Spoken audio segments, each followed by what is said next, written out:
To jest bardzo poważny moment, ten, który teraz następuje w naszym rozważaniu o kobiecie, o prostytutce, o kobiecie cudzołożnej, która spotyka Jezusa. To jest ważny moment, dlatego że postanowiliśmy się postawić w jej sytuacji. Postanowiliśmy swoim imieniem zastąpić jej imię, którego nie znamy, więc domyślamy się, że chodzi tak naprawdę o każdego z nas. Stoję naprzeciwko Jezusa i mam prawo być przerażony, bo wiem dokładnie, że On zna moje grzechy. Poznał je już chociażby dlatego, że wokół mnie jest mnóstwo oskarżycieli, którzy są w stanie stworzyć pełną listę moich win. To jest sytuacja duchowa, która chyba wielu z nas nieustannie spotyka przed Bogiem. Stoję naprzeciwko Niego i mam wszelkie powody, żeby drżeć ze strachu. Ale zobacz, jak fantastyczny zabieg zastosował Jezus. Papież zwraca na to uwagę, że Jezus zaczyna od milczenia. Wchodzi w przestrzeń ciszy, milczenia, które, jak mówi Franciszek, budzi sumienia zarówno tej kobiety, jak i jej oskarżycieli. Tak, bo nagle się okazuje, że na tym sądzie Bożym, na którym się znaleźli, nie stoi tylko ta cudzołożnica, że na tym sądzie Bożym stoją także ci, którzy ją tam przywlekli.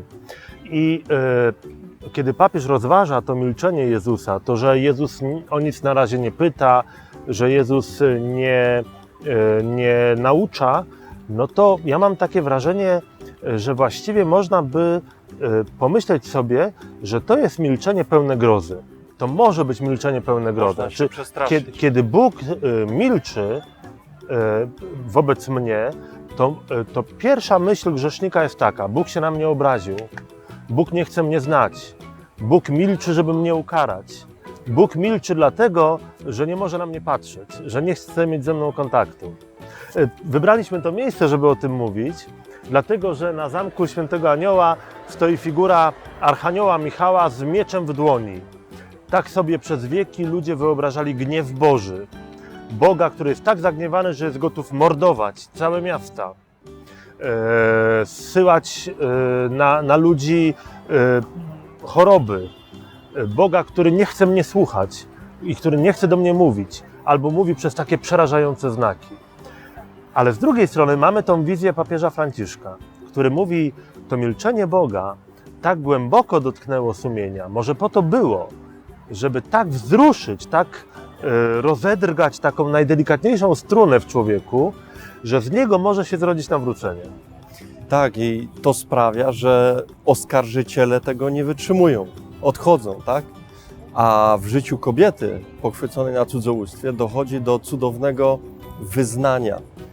Jezus mówi, nikt Ciebie nie potępił, a ona mówi, nikt, Panie. To jest jej wyznanie.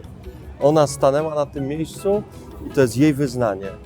Ale by mogło dojść do takiej sytuacji, potrzeba uwolnić się od ludzkiego osądu. Kiedy niektórzy egzegeci mówią, że Jezus zaczął pisać palcem na ziemi grzechy tych, którzy ją przyprowadzili i oni odeszli, święty Augustyn stwierdza, dwoje pozostało, miłosierdzie i nieszczęśliwa, misericordia et misera. I stajemy na tym miejscu, możemy stanąć na tym miejscu tylko wtedy, jeśli uwolnimy się od ludzkiego osądu. Na miejscu tej cudzołożnicy. Tej kobiety pochwyconej na cudzołóstwie.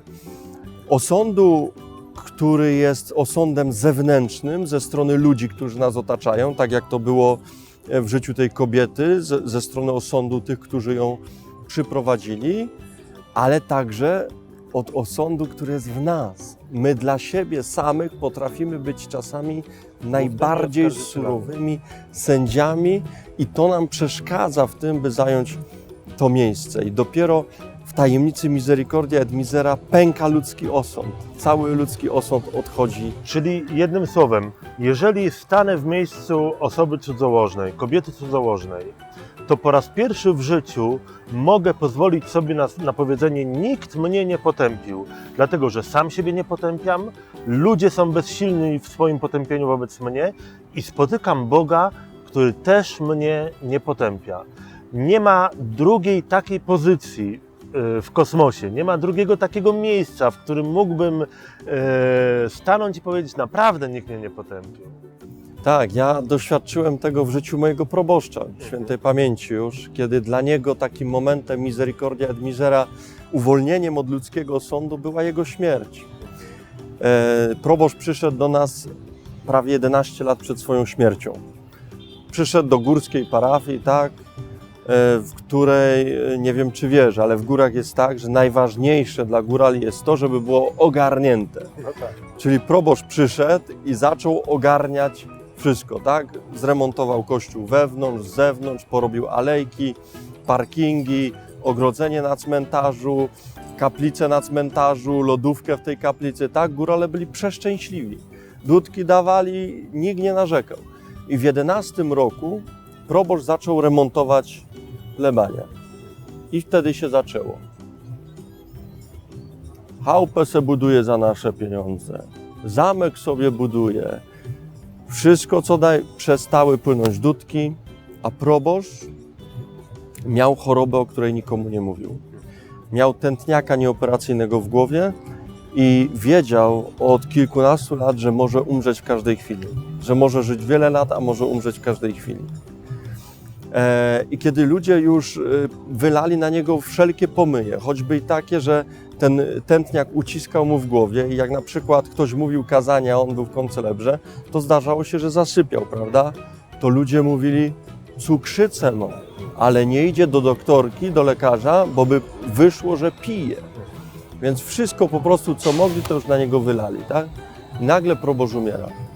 I wyobraź sobie ostatnią scenę z parafialnego jego życia, kiedy ostatnią rzeczą, która była przez niego zamówiona do kościoła, to były stacje drogi krzyżowej, które były rzeźbione przez lata, wielkie stacje rzeźbione w drewnie. I firma, która rzeźbiła, pracownia, która rzeźbiła te stacje, nie wiedziała, że proboszcz umarł. I w dniu, kiedy wnoszono trumnę z proboszczem przez główną nawę, pracownicy wnosili ostatnią stację, zdjęcie z krzyża boczną nawą. Ja myślałem, że to jest ukartowane, żeby poruszyć ludzkie serca. Po prostu tak się złożyło. I co się okazuje? Kiedy biskup otworzył testament na pogrzebie, okazało się, że proboszcz ani jednej złotówki tylko brał, nie przeznaczał dla siebie, brał tylko na jedzenie i na ubrania. Tyle, co musiał, tak? A wszystko oddawał parafii. Nawet samochód, którym jeździł, zapisał w testamencie na pokrycie rachunków, jeśli by takie pozostały w przypadku jego nagłej śmierci. I ci, którzy trzymali największe kamienie, nie byli w stanie nawet pójść na cmentarz, tylko uciekli z kościoła do domu.